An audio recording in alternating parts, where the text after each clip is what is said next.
In Revelation 13, the Bible speaks about a beast that rises out of the great sea.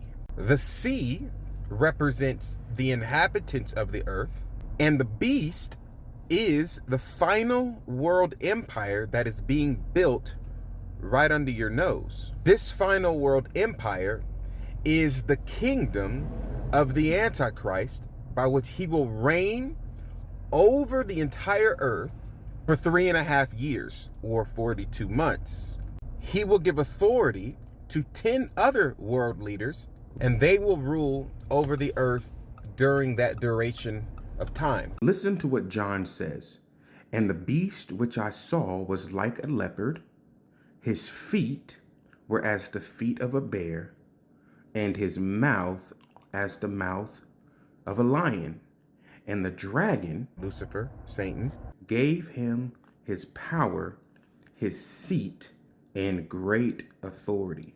Now, in order for you and I to properly understand what John is seeing in this vision, you have to go back to the book of Daniel. Because in the book of Daniel, he sees the same beast in a vision. Not only this, but his vision gives us understanding that each animal that makes up this final world empire was, in ancient days, its own individual empire.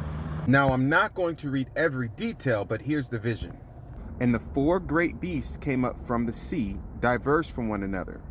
The first was like a lion, another beast, a second like a bear, and I beheld, and lo, another like a leopard. The first empire described as a lion is Babylon. The second empire described as a bear is Medo-Persia.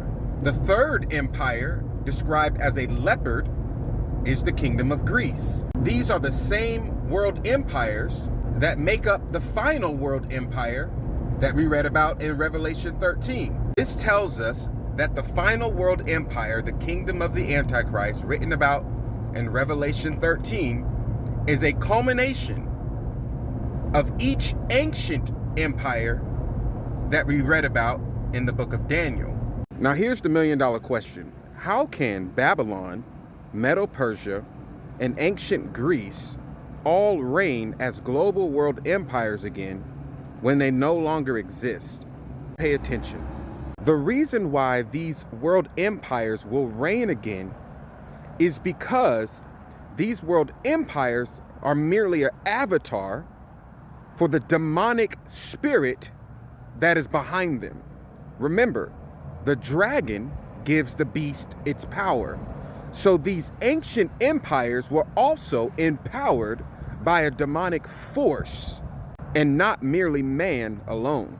This is why the Bible describes the Antichrist kingdom as the beast that will ascend out of the bottomless pit. Because when those ancient empires were destroyed, that spirit that empowered them had to return back into the bottomless pit. And it has returned again today.